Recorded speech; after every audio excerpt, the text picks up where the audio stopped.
개소세 인하가 종료된다는 게 지금 분위기인데, 그럼 그 전에 나도 차를 좀 빨리 사야 되나? 돈이 없어. 완성차 업체 입장에서는 또다시 발등에 불이 떨어진 건데요. 신차 효과가 있을 것 같긴 한데, 현대차, 기아차, 르노, 삼성, 쉐보레, 쌍용차, 얘는 어떻게 될까요?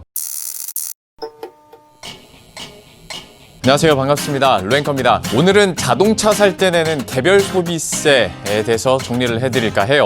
이 코로나19 사태를 지나가면서 경제가 좀 급격하게 위축이 되자 정부에서 소비 진작 정책 중 하나로 개별 소비세 인하 카드를 꺼냈죠. 올해 3월부터 6월 말까지 총 4개월 동안 자동차 개별 소비세가 5%에서 1.5%로 70% 인하가 됐는데요. 대신 한도는 100만 원까지였습니다. 그래서 개소세 붙는 교육세, 부가가치세까지 합쳐서 최대 143만 원을 할인받을 수가 있었는데요. 그러니까 3천만 원 이상의 차를 사는 사람은 이 143만 원을 할인받을 수가 있었던 거죠. 어떤 분들에게는 크고 또 어떤 분들에게는 작다고 느껴질 수가 있겠지만, 뭐 어쨌거나 힘든 시기를 보내고 있는 자동차 업체 입장에서는 이게 또 하나의 모멘텀이 되어준 건 확실합니다. 뭐 가뜩이나 전 세계적으로 경제활동이 중단이 되면서 해외 공장은 셧다운에 들어가죠. 자동차 수출도 막혀있죠. 그러다 보니까 얼마 안 되지만 내수를 통해서 좀 위기를 극복해야 되는 입장이었었는데, 이 개소세 인하가 자동차 업체들에게는 조금이나마 도움이 된 건 사실입니다. 자, 그러면 실제 수치로 확인해 볼까요? 한국자동차산업협회 자동차 통계 월보에 따르면 올해 1월부터 2월 이 국산차의 내수 판매가 18만 2,133대였습니다. 전년 같은 기간보다 18.2%가 줄었죠.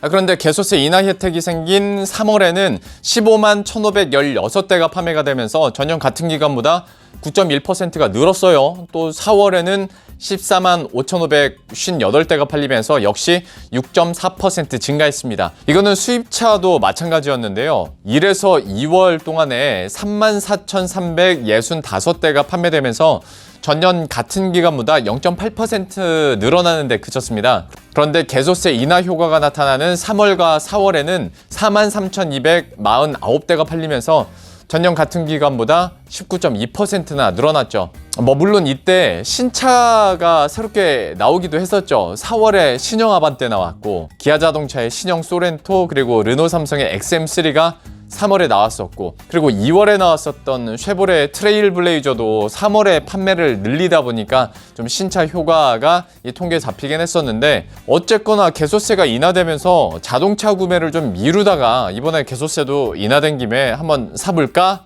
라고 생각하신 분들도 있었을 테고, 또 연말에 차를 바꾸려고 했는데 개소세 인하됐으니까 조금 앞당겨 사자 라고 하신 분들도 분명히 있었을 거예요. 그래서 결국 개소세 인하 효과를 자동차 업체들은 받아간 거죠. 그리고 여기에다가 현대차의 팰리세이드나 그리고 G80, GV80 같은 차들은 지금 생산 공장에서 특근을 하고 있음에도 불구하고 출고 대기 기간이 한 6개월에서 길면 1년이 걸릴 정도로 판매가 잘 되고 있거든요. 그러니까 자동차 업체들은 힘들긴 하겠지만 그래도 그 와중에 국내 판매가 선방을 해주면서 전체 실적도 어떻게든 좀 방어를 해주고 있는 상황입니다. 그런데 이 상황에서 개소세 인하가 6월을 끝으로 종료될 것 같습니다.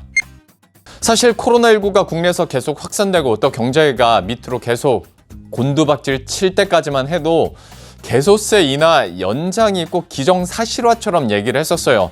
그래서 저도 현대차 견적받으러 가거나 하게 되면 개소세 인하 또 될 거예요, 연장될 거예요 라고 얘기를 많이 하더라고요. 그런데 국내에서 코로나19가 다른 국가들에 비해서 빨리 잡히기도 했을 뿐더러 5월에는 이 소비자 심리 지수도 반등했을 만큼 지금 소비 심리가 어느 정도는 바닥을 찍었다, 국내에서는 그런 인식이 생기다 보니까 최근 들어서는 개소세 인하가 종료될 가능성에 조금 더 무게가 실리고 있는 게 사실입니다. 혹은 아예 이렇게 그러니까 70% 그냥 아예 종료되는 게 아니라 말 그대로 이거는 그냥 가능성이 나오는 거예요. 저도 어떻게 될지 모르니까. 그 가능성 중 하나가 바로 개별 소비세를 다시 5%로 되돌리는 게 아니라 지금의 1.5% 인하에서 3.5%로 올리는 아닙니다. 대신 개소세 1.5%였을 때는 한도 혜택이 아까 100만 원까지라고 했었잖아요. 그런데 3.5%로 올릴 경우에는 한도를 없앨 수도 있다라는 가능성, 썰들이 지금 나오고 있는 거죠. 만약에 정말 이렇게 됐을 때 계산기를 잘 두드려 보면, 만약에 여러분들이 고가의 차를 살 계획이 있다, 그러면 개소세 1.5% 100만 원 한도 내에서 받는 것보다 3.5% 개소세일 때 한도 제한 없이 혜택을 받는 게 더 이득일 수는 있죠. 고가일수록 혜택이 커질 테니까요. 어쨌거나 이 안을 제가 설명드린 이유는, 만약 지금처럼 개소세를 70% 인한 1.5%로 유지하려면 법 개정이 필요한 사항이거든요. 그런데 잘 아시는 것처럼 이제야 21대 국회 원구성이 이루어지고 있는 판에 이게 바로 될까요? 당장 내일 모레가 6월인데 라는 생각이 드는 거죠. 그런데 개소세를 3.5%로 하는 건 시행령 개정만으로도 가능합니다. 그러니까 시행하기에 정부 입장에서도 편하고, 그리고 개소세를 인하하는 취지에도 어느 정도 맞을 수 있다라는 거죠. 이 개소세 인하가 종료되든 아니면 앞서 말씀드린 것처럼 할인율이 줄어들든, 이 정부 입장에서 봤을 때는 사실 개소세 인하를 연장할 만한 요인이 별로 없습니다. 일단 정부가 개소세 인하를 6월 말까지로 정한 건 경기가 침체된 그 상반기에 어떻게든 경기를 한번 끌어올려 보겠다라는 의도가 컸었죠. 상황이 워낙 안 좋다 보니까 최근에 나오고 있는 공공부문 일자리 정책이나 또 그리고 여러분들 다 받으셨을 긴급재난지원금 같은 것도 다 단기적으로 확 효과를 끌어낼 수 있는 정책들이거든요. 그런데 만약에 개소세 인하를 연장하게 되면 상반기에 소비를 촉진시키려는 그 정부의 의도가 좀 퇴색되는 거죠. 그러니까 굳이 상반기 안에 차를 살 필요가 없어지잖아요. 게다가 지금 정부에서 엄청나게 돈을 쏟아 부으면서 지원책들 내놓고 이러다 보니까 3차 추경 얘기가 나오고, 또 반대쪽에서는 그러면 재정 건전성 너무 안 좋아지는 거 아니냐라고 계속 지적이 있는 판에 언제까지 개소세를 인하해서 세수 여건을 좀 악화시킬 수는 없는 거 아니겠어요? 그러니까 이번에 개소세를 70% 인하하면서 세수가 4,700억 원 정도 감소할 것으로 예상이 되는데요. 그러니까 계속 이걸 연장시키기도 정부 입장에서는 좀 부담스러운 상황인 거죠. 그리고 앞에서 잠깐 언급을 했었던 그 국회 일정도 지금 빠듯해서 개소세 70% 인하를 유지하기는 지금으로서는 쉽지 않은 상황입니다. 자, 그럼 개소세 인하가 종료된다는 전제 하에서 자동차 업계는 어떻게 될 것인가?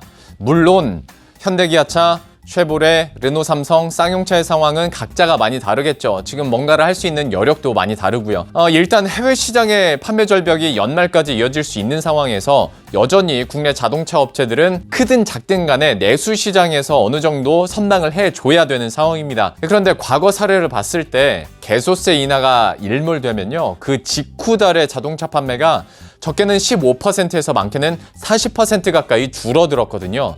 그러니까 개소세 인하가 종료된다면 자동차 업체들도 그 충격에 좀 대비를 해야 되는 상황인 거죠. 다만 생각해보면 지금 완성차 업체들이 가지고 있는 카드가 그렇게 많지는 않습니다. 일단 생각나는 게 팰리세이드, 제네시스 라인업, 그리고 신형 아반떼, 신형 소렌토, XM3, 그리고 트레일블레이저가 좀 계속 잘 팔리길 바라는 수밖에 없고요. 그리고 두 번째로 그 신차 효과를 기대를 해봐야 되는 것 같은데, 앞으로 나올 산타페 페이스리프트, 그리고 풀 체인지 되는 카니발이나 스포티지 같은 차들이 좀 시장에서 좋은 호응을 얻고 좀 잘 팔리길 바라야겠죠. 그리고 또 한 가지, 지금 정부 정책으로 나온 것 중에 하나가 그린 뉴딜이라는 건데요. 이를 통해서 좀 전기차에 대한 수요가 늘어날 수 있는 부분이기 때문에 이런 정책 모멘텀도 최대한 뽑아가야 될 텐데, 이 전기차에 대해서도 좀 여력을 쏟을 회사들이 어느 정도 좀 정해져 있다 보니까 완성차 5개 업체 중에서도 좀 온도차는 좀 극명하게 나타날 것 같습니다. 참 전반적으로 쉽지 않은 상황입니다. 물론 전 산업군이 마찬가지긴 한데, 신차 효과나 또 개소세 인하 효과 덕분에 오히려 다른 업종에 비해서는 그나마 잘 버텼다고 볼 수 있는 이 자동차 업체들이 이번에 개소세 인하가 종료가 된다면 과연 이 위기를 다시 한번 어떻게 극복해 나갈 수 있을지도 한번 봐야겠습니다. 또 소비자 입장에서는 개소세 인하가 종료될 걸 미리 좀 감안을 하시고 자동차 구매 계획도 좀 세우셨으면 좋겠어요. 그럼 저는 여기서 인사드리도록 할게요. 도움이 되셨다면 구독과 좋아요, 알림 설정 한 번씩만 부탁드리고요. 저는 다음 콘텐츠에서 다시 찾아뵙도록 하겠습니다. 안녕!